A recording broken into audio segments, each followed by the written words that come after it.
Sidira an kan gaafina ta'u heddu maakii Oromoo maal taatee jennaan namoonni gurguddaalleen namni siin sila abbaa taatuuf ilma taatuuf hundi daa'ima xiqqoo tana gaddeebee namoonni gurguddaan faan yeroo irraa haasaa mul'ata.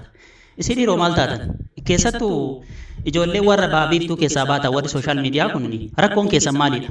Yeroo hedduu waan si ajaa'ibu ijoolleen Oromoota baabiiftuu irraa dhufan warri gartee sooshaal miidiyaa kunini irra hedduun isaanii gaafuma lafaa kaanuyyuu feemasoota Oromoo baabiiftuu arrabsuudhaan guddatan. Namoota hedduu jira amma nama maakii tan arrabsaa guddatan hedduu takka lakkaa'uu danda'a. Hedduun isaanii kan Hamzaa Haajii arrabsaa guddatan. Hedduun isaanii kan Ibsaa arrabsaa guddatan. Ibsaa Abbaa Jaalalaa. Ibsaa Abbaa Jaalalaa mataan isaa nama maakii Oromoo arrabsaa guddateedha. Ijoolleen teena warri baabiiftuu warri sooshaal miidiyaa kanarraa guddachuu yoo barbaadan namoota keessan arrabsaa guddattu maaliif akka ta'u waan hin beeku. Nu keessallee deena kana babbaa jirti ijoolleen baalirraa maxxaa'u kachaan kunyi jedhee warri gayyaa tokko hin jiraami Ibsaa Abduran laalaa warri arrabsaa jiran jira.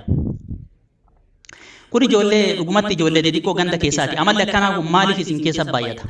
Dabalataanii maakii Oromoo maal taatee jennaan namoonni gurguddaan sila saalfatuu qabu. Namni gurguddaa waan akka siyaasaa hin qabne kan maakiidhaaf abbaa kanuuf abbaa kan Oromoota hundaaf abbaa mucayyoon tun irra kiiloo hin jirtu bara jarana dikkoma sooshaal miidiyaa kanarra si wajjin jirtudha.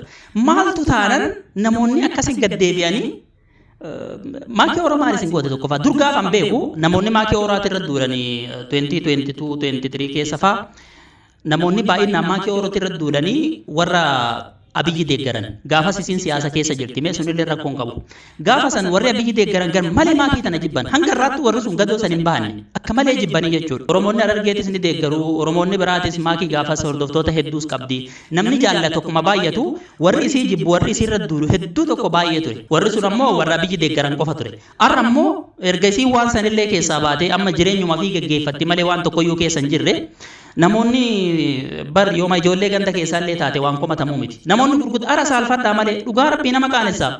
Ani bakka keessan bu'ee qaanahaa jira maaliif aan abbaa kiyyattiin isin beeka. Dhugaa rabbii an namoota gurguddaa Oromoon qabduttiin isin beeka. Akkam taatanii gaddeebee namni ilma fi arrabsa. Ilma kan kee akkamitti arrabsitan tala xiqqoo tana. Dhugaa rabbii maali amma kun haasidummaa jedhamoo wallaala jedhamoo mee maalirraa kaawwanti kun tokkoffuma namni akkamitti nama fi tokko ol baasee arrabsuun sila amala gadhummaa namarraan eegamne santarii tan saddabarii akka jedhan daa'ima xiqqoo isanuu intala dubara namni gurguddaan intalli tun yoo har'a sila kiiloo jiraattee aangoo itti kennitee jiraatte badii isiitii irratti ni arrabsita miti hattan bulchaa aanaa bulchaa ganda tokkollee yoo ta'e waan ati itti kennatteetu jira waan san seeran gahee isiirraa eegamu hin bahanneedhaaf ni arrafamti ni komatamti intalli tun maal keessa jirti jedhaman kan gaafiin ta'u namoota gurguddaa nuti waan gurguddaa irraa eenyufaatu gaddeebee waa'ee kana haasaa maal taatan meen ijoolleen man ganda keessaalleen silaayyuu feemasuuf jettee haa haasoftu warri akka kiyyaalleen warri lallaafan kan naa gadi kan akka kiyyaa waa'ee maakii Oromoo yoo haasa irraa bareeda isatu isaa gadi waan ta'eef ani amma maakii Oromoo yoo bayee arrabseen irraa bareeda maaliif hiriyaa isiiti yookaan isii gadi ta'a saniif dura laalee arrabsuu danda'a namoonni gurguddaan gaafa gaddeebi maali rakkoo jira wanti nun beekne maaltu jira